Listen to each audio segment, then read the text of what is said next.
بسم الله الرحمن الرحيم. صلى الله على نبيه الكريم. ربما لإجراءات تنظيمية طلب إلينا التحدث باللغات الفرنسية أو الإنجليزية، وكان من الأنسب لي أن أتحدث بإحدى اللغات الرسمية لليونسكو وهي اللغة العربية، لأنني أحد المنظمين لهذا الطلب. بسم الله الرحمن الرحيم وصلى الله على نبيه الكريم. Monsieur le Président, Monsieur le Directeur Général, Monsieur l'ADG Culture, Monsieur le Secrétaire Général de la Convention de 2005, Excellences, Monsieur les ambassadeurs, Monsieur le représentant de la société civile, Excellences, Mesdames et Messieurs, permettez-moi en ouverture de rappeler que la force de la Convention de 2005 ne réside pas dans la proclamation d'une évidence seule de la diversité, mais dans sa capacité à rendre cette diversité gouvernable par des politiques publiques, par des mécanismes de coopération et par des choix collectifs aptes à corriger les déséquilibres qui s'installent parfois silencieusement au détriment des créateurs et des cultures. À cet égard, notre session se tient dans un moment où deux réalités s'imposent avec une acuité particulière. D'une part, l'exigence que la circulation internationale des œuvres bénéficie effectivement aux pays de développement, d'autre part, le fait que l'environnement numérique recompose à grande vitesse les conditions de visibilité, de diffusion et des valeurs des expressions culturelles.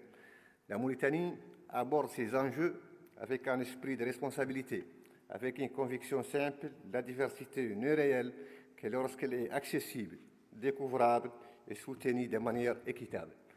Monsieur le Président, dans notre pays, cette conviction s'inscrit dans la vision impulsée par son Excellence, Monsieur le Président de la République, M. Mohamed Ould Cheikh Ghazouani, à travers son programme Mon ambition pour la patrie, qui fait de la diversité culturelle, linguistique et artistique une richesse stratégique, une source de cohésion culturelle et un levier de développement. Cette orientation a permis des avancées tangibles,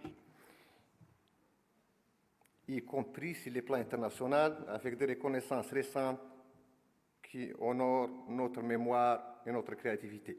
L'inscription de la Mahadra, l'épopée de Samba Galadjou, ainsi que la mise en valeur de la langue soninké comme langue transfrontalière, l'expression vivante d'une histoire d'échange et de continuité humaine. Cette trajectoire a renforcé la confiance envers notre engagement multilatéral et a consacré la place de la Mauritanie au sein des instances pertinentes, dont le présent comité intergouvernemental. Sur le plan national, la diversité linguistique n'est pas un slogan. Elle s'est traduite en dispositifs concrets. Conformément à la nouvelle loi d'orientation, des dizaines de salles de classe dédiées à l'enseignement des langues nationales ont été ouvertes. Dans le même esprit d'accès aux droits, des dizaines de traducteurs en langue nationale ont été recrutés au profit de la justice afin de rendre plus accessible aux justiciables. Pour la première fois, des stations de radio dédiées aux langues nationales ont été mises en place.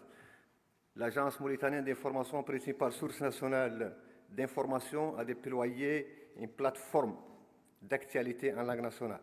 Dans cette dynamique, notre pays a également institué une journée nationale de la diversité culturelle qui sera célébrée la première fois ce 1er mars sur l'ensemble du territoire afin de consolider l'unité dans la diversité et d'ancrer la pluralité culturelle et linguistique dans la vie publique.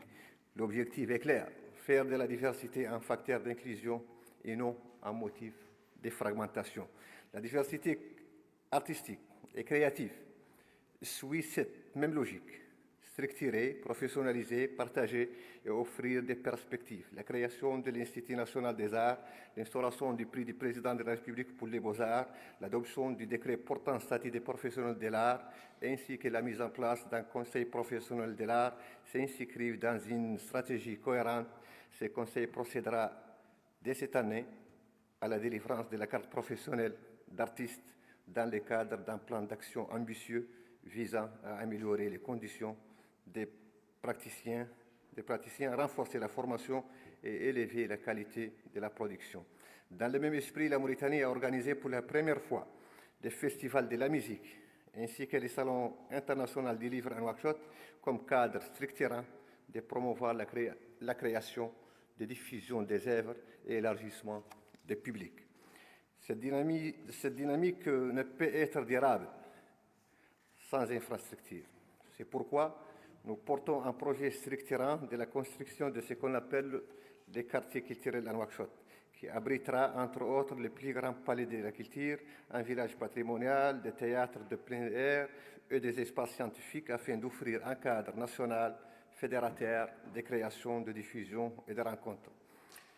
Dans le même mouvement, nous généralisons les espaces audiovisuels multilingues dans les capitales des wilayas de l'intérieur et nous avons entamé la généralisation de musées dans les capitales régionales et dans les villes historiques pour rapprocher la culture des citoyens pourtant et partout sur le territoire.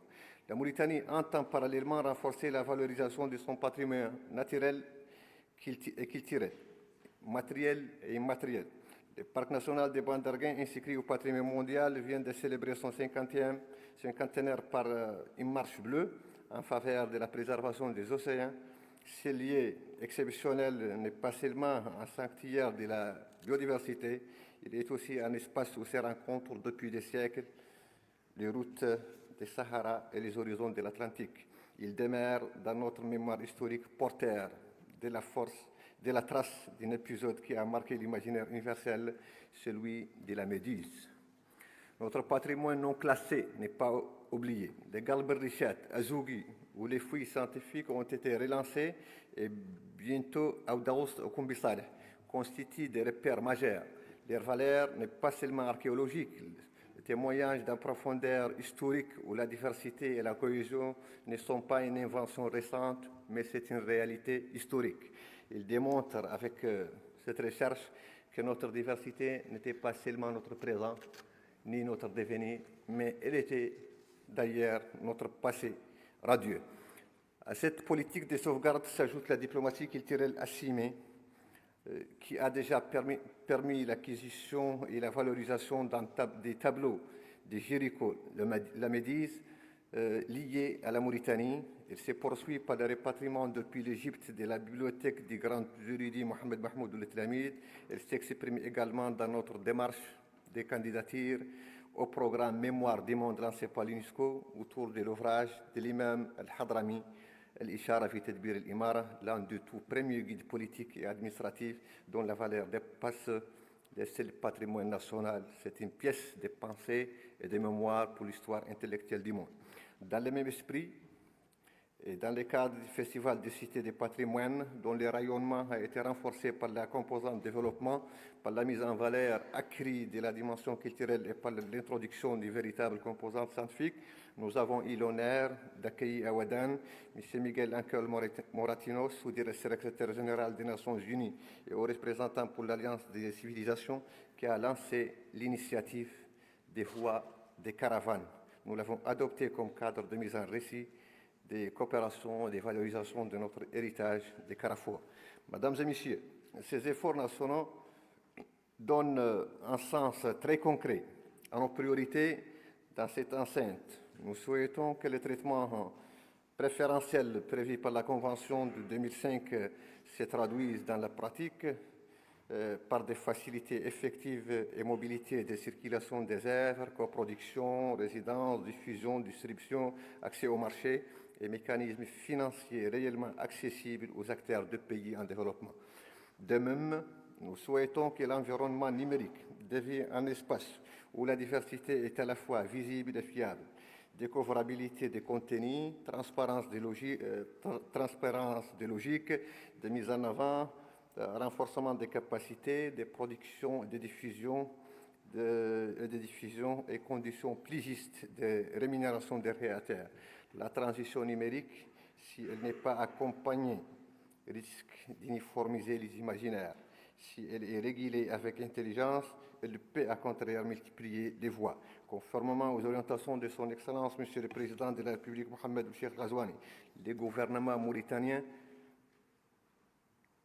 met en œuvre cette vision avec constance sur la conduite de son Excellence, Monsieur le Premier ministre Mokhtar Ould Diaye. Nous souhaitons que les travaux de cette session se traduisent par des orientations opérationnelles propres à renforcer la mise en œuvre effective de la Convention 2005, à consolider la coopération entre les États parties et à promouvoir un environnement culturel international fondé sur l'ouverture, le respect mutuel et l'intérêt partagé.